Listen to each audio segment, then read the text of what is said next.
may gagawin tayo. Ito Pinsonic na 43 inches. Problema nito ay no standby power. Yan. So nakasaksak naman yan.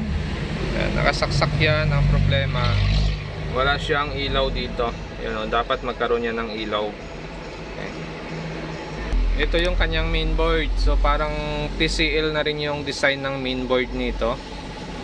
So check natin kung ano ang problema nito, kung mayroon bang supply na pumasok dito sa ating AC. So dito,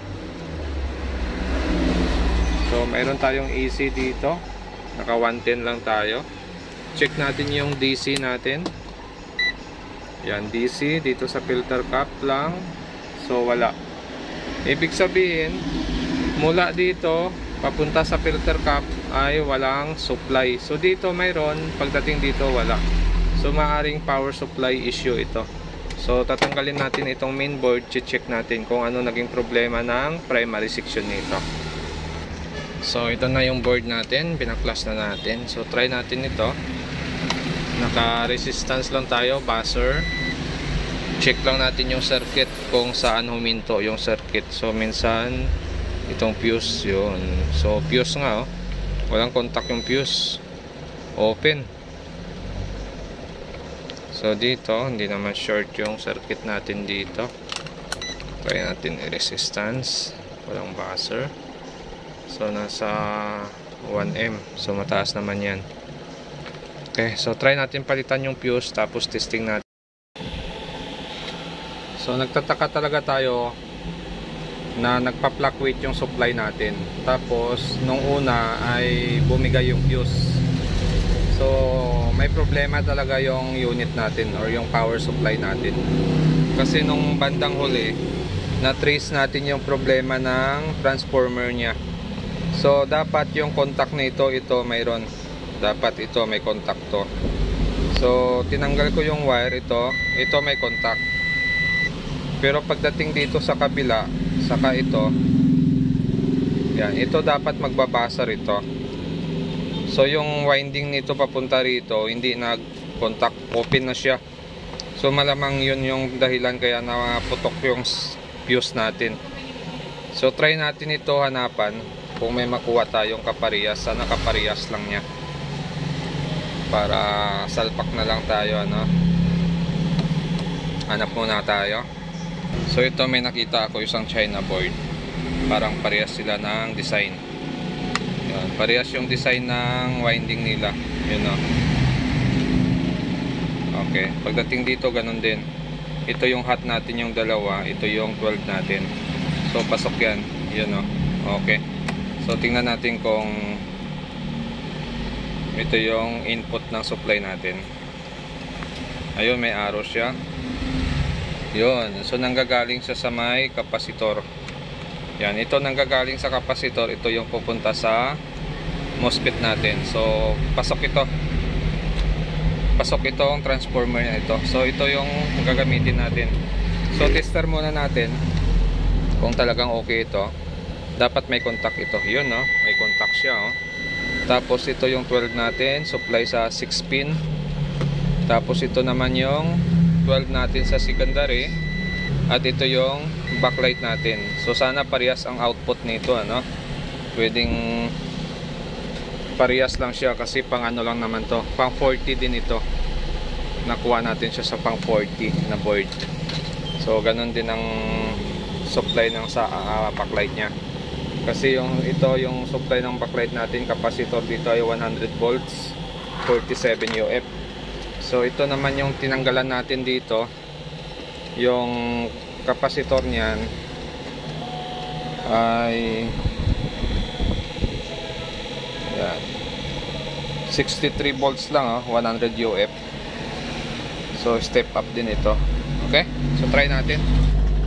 Kung hindi man gumana yung ilaw nito, gagawan na lang natin ng paraan. Basta mahalaga, mailabas natin yung 12 volts niya. So, bali ganito yung connection niyan, yung transformer niya. Yan yung function ng, yung circuit ng ating transformer. Ito, yung original niya. So, yan yung circuit niyan. So, yung kinabit natin ay ganun din. Kaya lang medyo maiksi yung paa nito. Yan. So mapapansin nyo, dinuktungan pa natin yung paa niyan kasi maiksi yung paa nito. Hindi kagaya doon sa original niyang transformer na mahaba yung paa nun. So okay naman. Ngayon ay mapapansin natin umiilaw na siya. Yun, no? Tapos ibinalik din natin yung mga lumang parts, yung mga original niyang parts. Yun pa rin yung kinabit natin kasi nga ang naging problema lang yung unit, itong transformer, yun yung nasira sa kanya. Kaya lang di kagad natin na trace. Yun, no? Mayroon na siyang 12 volts. Yan. So may standby power na siya. So actual natin to, try natin kung kaya niyang paganahin yung backlight. Kasi pagdating dito sa supply ng backlight, ang nasusukat lang natin supply ng backlight nito ay nasa 34 volts lang. So try natin kung kaya niyang paganahin yan na 34 lang ang supply nito. Kasi yung original nito baka mas mataas yung output nito. Kasi nagkakaroon siya ng filter na 100 volts. Ibig sabihin pwedeng mataas yung supply niya. Pero try pa rin natin. Madali lang naman i-convert yung backlight nito. Okay, so ito na. Mapapansin natin ay mayroon na sa yung backlight. Yan. Nag-backlight na siya. Ibig sabihin, kaya niya mag-backlight na ang standby power natin ay 33 volts. Pagdating dito sa backlight, step up naman siya ng 64 volts. Okay? So, yung 12 natin ay stable na. Yan, 12 natin. Yan, 12.3. So, yun pa rin yung parts ng power supply niya kanina. Binalik natin. Kasi na-trace natin ang problema ay hindi naman doon sa mga pyesa, kundi itong transformer ang naging problema niya. Ay nag-open yung isang circuit dito, naglulus. Kaya may time na bubukas, may time na ayaw. At pwedeng ito din yung dahilan kaya pumutok yung unang fuse. Yan. So pinalitan natin to, buti may nakuha tayong na kaparehas ng winding. Okay? So yan na yung display niya. Okay? Ayos na. Pensonic ang brand nito, pero ang gamit na mainboard ay parang kagaya sa TCL. So okay na ito. Yun lang naging problema nito. Medyo matagal lang natin natapos ito dahil sa naging issue ng power supply. So kung hindi pa tayo gumamit ng 4 wires, hindi natin na-detect na sira itong transformer niya. So nalaman natin siya na sira nung nag 4 wires tayo.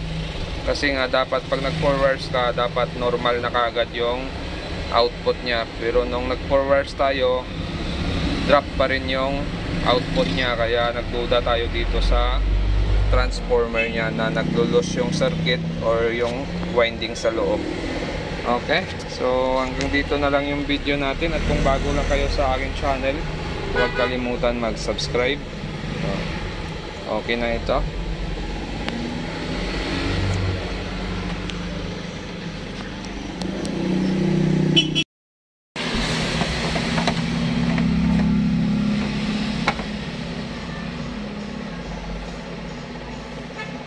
May gagawin tayo. Ito Pensonic na 43 inches.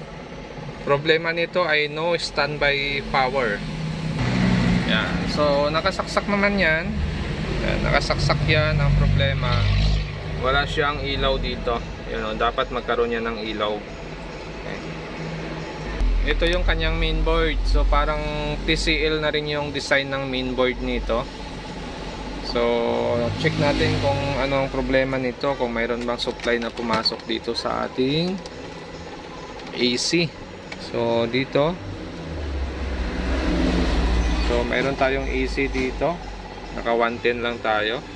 Check natin yung DC natin. Yan, DC dito sa filter cap lang. So wala. Ibig sabihin, mula dito papunta sa filter cap ay walang supply. So dito mayroon, pagdating dito wala. So maaring power supply issue ito. So tatanggalin natin itong mainboard, check natin kung ano naging problema ng primary section nito. So ito na yung board natin, pinaklas na.